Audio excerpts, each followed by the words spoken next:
Hey, what's going on, guys? Today we'll be talking about some of the biggest playoff frauds in the NFL postseason in the last 5 years. This on another episode of.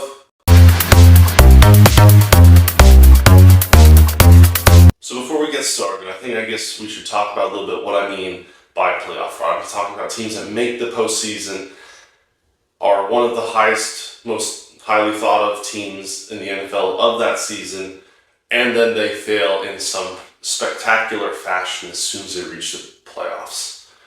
And how we're going to do this is I picked one team from each year that I think perfectly defines what I mean by playoff fraud, and we'll go over them and how they lost in embarrassing fashion. So let's start off with 2020. Oh, it's been 5 years, and I'm not sure. Honestly, that makes me feel pretty old now that I think that 2020 was 5 years ago. It feels like it was yesterday.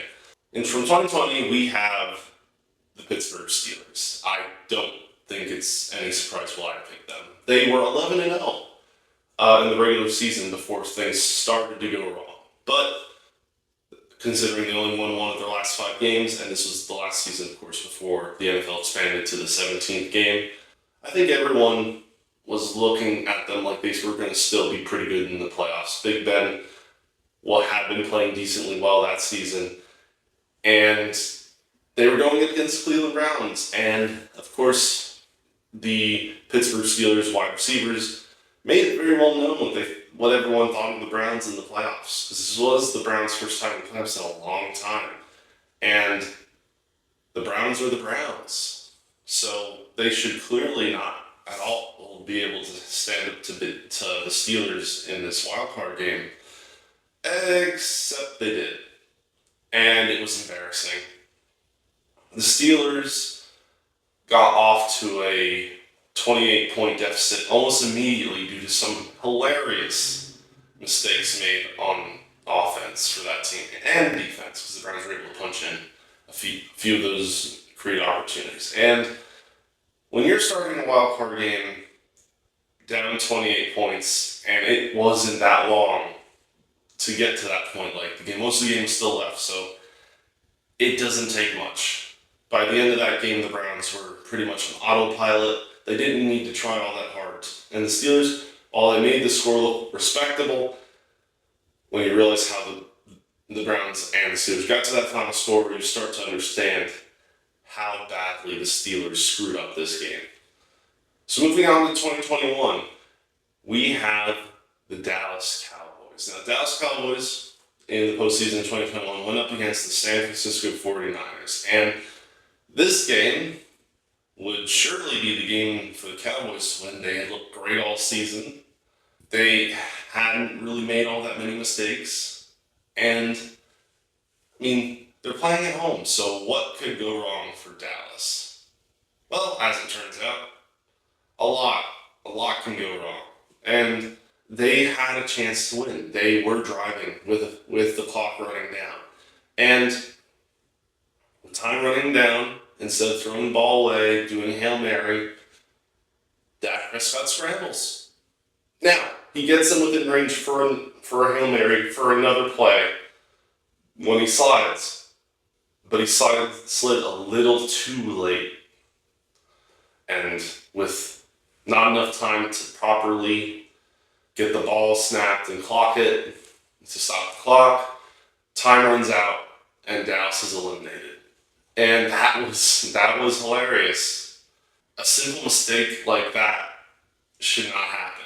So moving on to 2022, we have the Los Angeles Chargers. And you might be asking, well, wasn't that game really close? Yes, it was really close, and it should have never been very close because the Chargers were blowing out the Jacksonville Jaguars 27-0. The Jaguars should have never been able to come back. But they did, because the Chargers, despite being a pretty good, solid AFC team for most of that season, found a way to blow it. And, of course, the Chargers blowing big games is no surprise to anyone who's actually followed the NFL. But doing so in the playoffs to another team that's known to choke and blowing a 27-point lead that you built up over the first half, It's not easy to do that. Most teams who make the playoffs would not blow a chance to win a game where they lead by 27 points.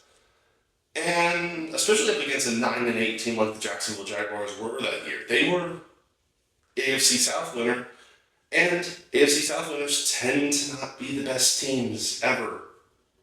And still the Chargers found a way to lose to one of them. Moving on to 2023. Now, there were a few good choices here.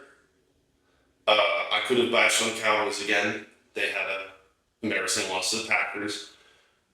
But I think there's even better one to talk about here in the Philadelphia Eagles from 2023. And they played the Tampa Bay Buccaneers, which, can we just talk about how weird the Philadelphia Eagles season endings have been in the past few seasons? In the past 4 years, they've done two things. Either A, they lose to Tampa Bay Buccaneers in the wild card round, or B, they make the Super Bowl. Philadelphia Eagles in 2023, they weren't the best. They were coming off a Super Bowl appearance. There were some chinks in their armor, but they looked decently good. I wouldn't say they looked elite. They were a wild card team, but they had a good record. They had looked pretty good that season.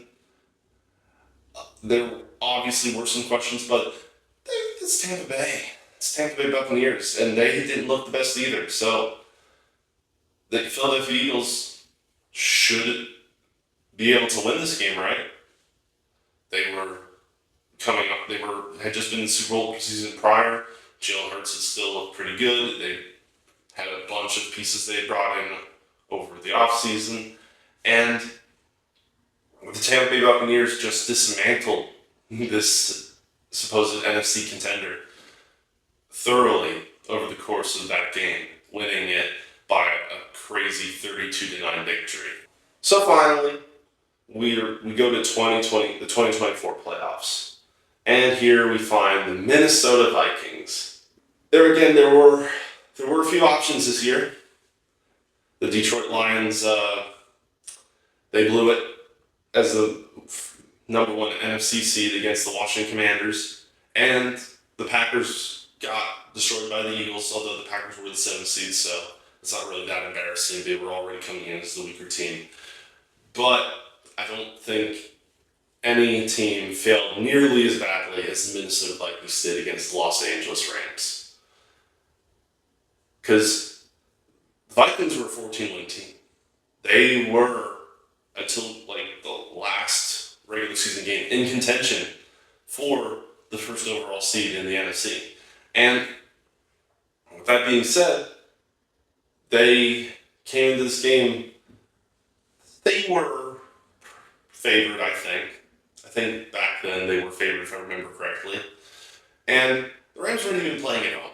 They had lost their home field advantage due to wildfires in LA, and they were playing in Arizona.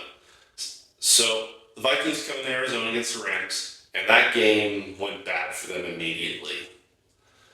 The Rams dominated them on defense, and the Vikings only put up 9 points. They beat up the Vikings on defense. They sacked them 9 times. Sam Darnold did not have a moment to breathe in that game.